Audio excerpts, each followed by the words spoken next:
Hi friends, मैंने यहाँ पे परमवीर चक्र अवॉर्डीज़ की एक सीरीज स्टार्ट की है और आज हम डिस्कस करेंगे फोर्थ परमवीर चक्र अवॉर्डी सूबेदार मेजर पीरू सिंह शेखावत जी के बारे में। ये लेजेंडरी सोल्जर थे। अभी इनकी पूरी जीवनी के बारे में जानेंगे, साथ ही साथ ये जानेंगे कि ऐसी कौन सी घटना थी जिससे इनको इतना ना भारत की इतिहास में इनको अमर कर दिया। ऑल्दो ये हमारा दुर्भाग्य है कि हम इनके बारे में आज पढ़ाया नहीं जाता है। आज हमारे सोल्जर्स के बारे में अभी भी किताबों में उस तरीके से ना चैप्टर वाइज नहीं दिया गया है। मेरे हिसाब से तो ऐसा मानना है कि 21 परमवीर चक्र अवॉर्डीज़ की एक सेपरेट बुक होनी चाहिए, जो कि 6th 7th 8th में जैसे कि ना महाभारत रामायण ये सब होता है, वैसे ही इनके लिए भी एक किताब आप रख दीजिए। जानकारी के लिए भले इसका एग्ज़ाम मत लीजिए, स्टोरी टेलिंग के फॉर्म में बोलिए, लेकिन ज़रूर इससे नेशनलिज्म प्रमोट होगा। एक तरह से एक भावना पैदा होगी फौज ज्वाइन करने की, जो ज़रूरी है। तो ये सब चीज़ें होनी चाहिए, लेकिन दुर्भाग्य है कि अभी तक ये सब चीज़ें हमारे स्कूल में नहीं हो रही है। अभी भी ये यूट्यूब तक सीमित है। कुछ पिक्चरों की वजह से फेमस हो जाते हैं, मतलब पिक्चरों की वजह से कुछ इनको रिकॉग्नाइजेशन मिल जाता है, लेकिन क्या सच में इनको मिला है उस लेवल पर रिकॉग्नाइजेशन? नहीं। इनके नाम पे रोड बना दिए जाते हैं, रोड वो भी इनके गांव तक सीमित रहता है, बाकी कोई नहीं जानता। सच कहूँ बहुत कम लोग जानते हैं इनके बारे में। अभी भी आप पूछेंगे तो 21 के 21 परमवीर चक्र अवॉर्डीज़ का नाम किसी को नहीं पता होगा। एक का नाम सबको पता होगा, विक्रम बत्रा जी के बारे में, क्योंकि उनके ऊपर मूवी बन चुकी है। अदरवाइज उनके ऊपर भी बहुत कम लोग जानते हैं। तो चलिए अब यहाँ पे आते हैं। वही बोलूँ कि ये हमारी कंट्री, इतनी बड़ी कंट्री का दुर्भाग्य है कि हमारे सोल्जर्स ने इनके देश के लिए इतनी कुर्बानियाँ दी है, लेकिन हम नहीं जानते उनके बारे में, बहुत कम।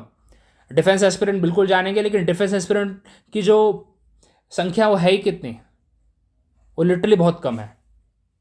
तो इसीलिए मेरा एक सजेशन ही रहेगा हमेशा से, अगर एक वीडियो आगे जाती है तो बिल्कुल रहेगा कि एक आप भले आपने आज़ादी के अमृत महोत्सव इनके बारे में डाल रखा है, गवर्नमेंट के लिए रिक्वेस्ट है, लेकिन क्या इनके लिए किताबों में डाला जा सकता है? एक सेपरेट बुक बन सकती है? अगर बन सकती है तो बन जानी चाहिए। चलिए अब आते हैं इनके ऊपर। अभी भाई इनको पढ़ाई लिखाई में वैसे कोई इंटरेस्ट नहीं था।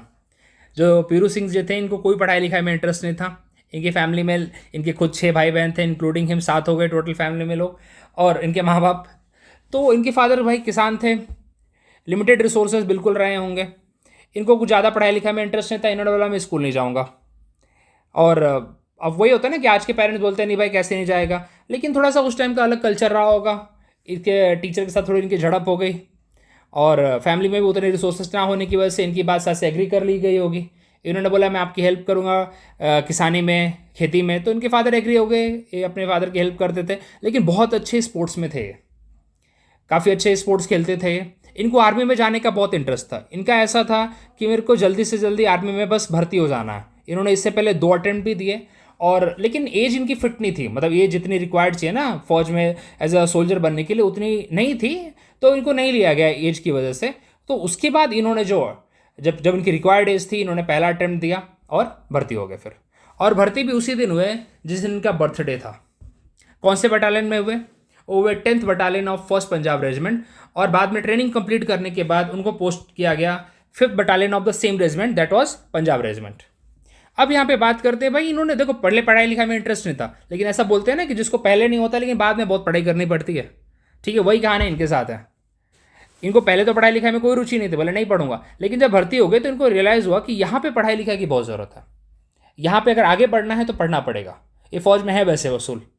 बहुत सारे लोग इसलिए फौज ज्वाइन करते हैं, पढ़ेंगे नहीं, लेकिन फौज में जाते तो देखते और पढ़ना पड़ रहा है। तो इनके साथ भी वही वाला लगता है। इन्होंने मिलिट्री एजुकेशन को बहुत सीरियसली लिया। Army class certificate, Indian army class certificate of education, और भी बहुत सारे टेस्ट इन्होंने बहुत इजीली पास किए, मतलब मेहनत करके पास किए, और इनका प्रमोशन काफ़ी फास्ट हुआ।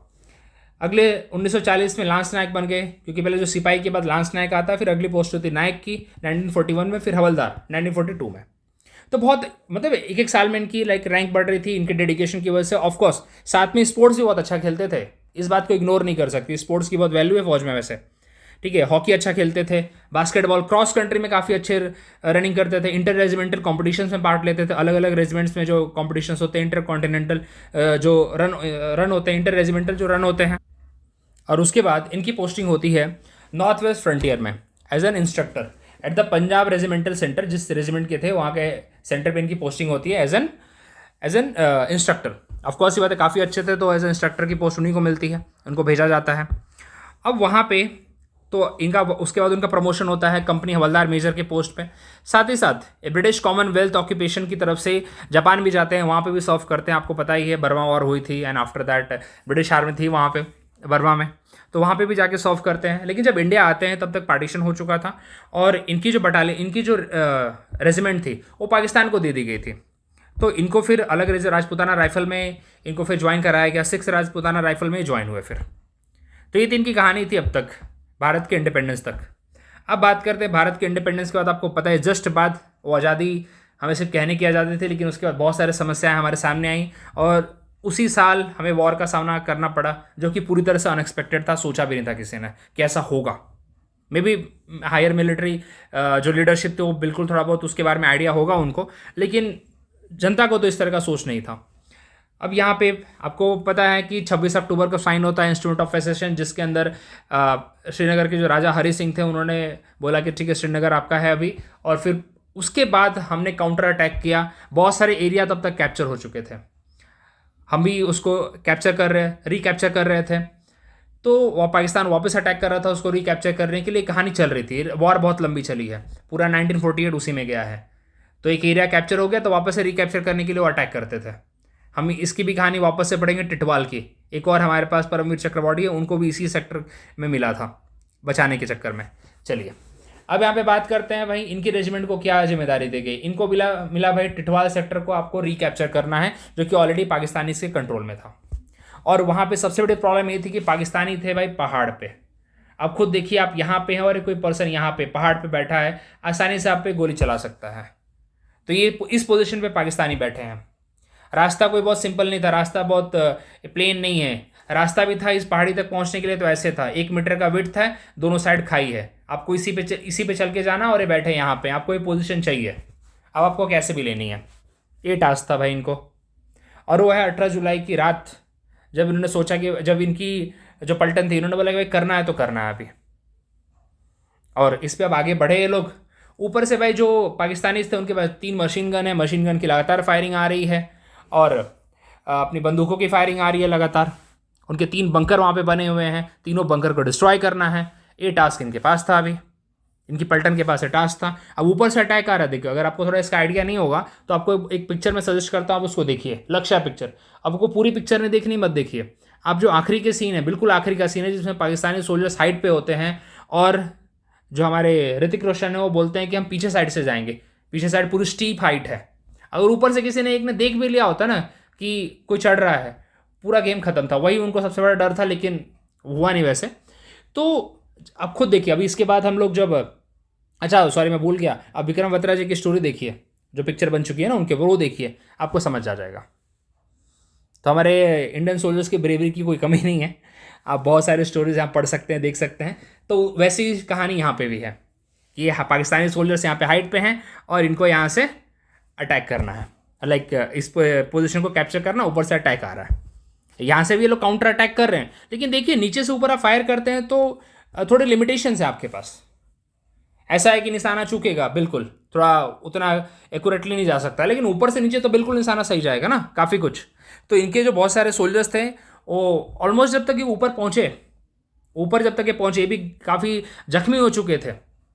जो इनकी कंपनी के सोल्जर्स थे, ऑलमोस्ट सारे सोल्जर्स अभी तक मर चुके थे, शहीद हो चुके थे या फिर जख्मी होकर वहीं पे गिरे थे। तो इस टाइम पे जब ऊपर पहुँचे भाई, इनके सामने 3 बंकर थे, ये खुद जख्मी हो रखे हैं भाई। पहले बंकर पे इन्होंने अटैक किया और वहाँ पे अपने जो बंदूक की जो बोनट होती है जिसमें आगे चाकू लगा होता है, उससे उन्होंने मारा। वहाँ पे पहले बंकर को उन्होंने न्यूट्रलाइज़ किया। पहले बंकर से उन्होंने जो ग्रेनेड फेंका दूसरे बंकर पे और फटाफट भागे तीसरे बंकर को न्यूट्रलाइज़ करने के लिए। वहाँ पे उन्होंने अगेन वही बोनट से जो पाकिस्तानी सोल्जर्स थे उनको 2 को मारा, वाई चेक करने के लिए। सेकंड तब तक देखिए उनके ऊपर क्रॉस फायरिंग हो रही है। ऐसा नहीं कि उनकी बॉडी बहुत ही इफेक्टिव है कि नहीं मैं सब कर पा रहा हूँ, तब तक उनकी बॉडी छलनी हो चुकी है। तब तक उनके अभी जब तक ये कर रहे हैं, उनके पास में आके गोला फटा, एक बम फटा और उनके शरीर के आधे पार्ट से खून बह रहा था, अथड़ियाँ निकल रही थी। ये सिचुएशन थी उनकी, लेकिन उनका था कि नहीं मुझे कैसे भी, क्योंकि उन्हें पता था मैं ही बचाऊँ बस। मैं ही बचा हूँ अपनी कंपनी का यहाँ पे, बाकी सब जा चुके हैं, शहीद हो चुके हैं, और मुझे कैसे भी ये काम करना है।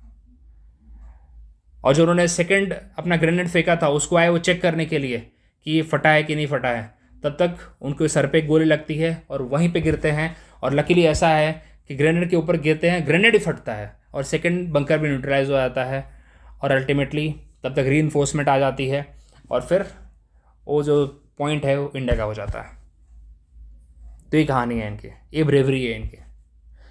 आप सच बताइए, बहुत कम लोगों को पता होगा, बहुत कम लोगों को पता होगा, बहुत कम लोग इसके बारे में जानते होंगे। इस तरह की ब्रेवरी के बारे में ना शॉर्ट फिल्म बहुत कम बनी है। वही बताऊँ बोलूँ ना कि हम अपने सोल्जर्स के बारे में बहुत कम के बारे में जानते हैं, उनकी फैमिलीज़ के बारे में बहुत कम लोगों को पता है। सिर्फ 26 जनवरी और 15 अगस्त को हमें आज़ादी याद आती है, 15 अगस्त को बोलूँगा मैं, लेकिन उसको मेंटेन करने के लिए जिस तरह से शहीद, ऑफकोर्स ये भी तो था कश्मीर को प्रोटेक्ट करने के लिए, एरियाज़ को प्रोटेक्ट करने के लिए। तो ये हमें थोड़ी नहीं पता है, बहुत कम को पता है। तो इसीलिए हमारे जैसे यंग लोगों को तो बिल्कुल पता होना चाहिए। तो ये मेरी गवर्नमेंट से रिक्वेस्ट रहेगी कि जो भी अगर इन केस पहुँचे तो government should integrate all these things in the formal education as well. तो उसका एक पार्ट बनाए एज ए स्टोरी टेलिंग के लिए, कुछ भी करे उसमें, but government should do. So thank you very much. मिलते हैं अगले वीडियो में अगली स्टोरी के साथ और अगले परमवीर चक्र अवॉर्डीज के साथ। Thank you.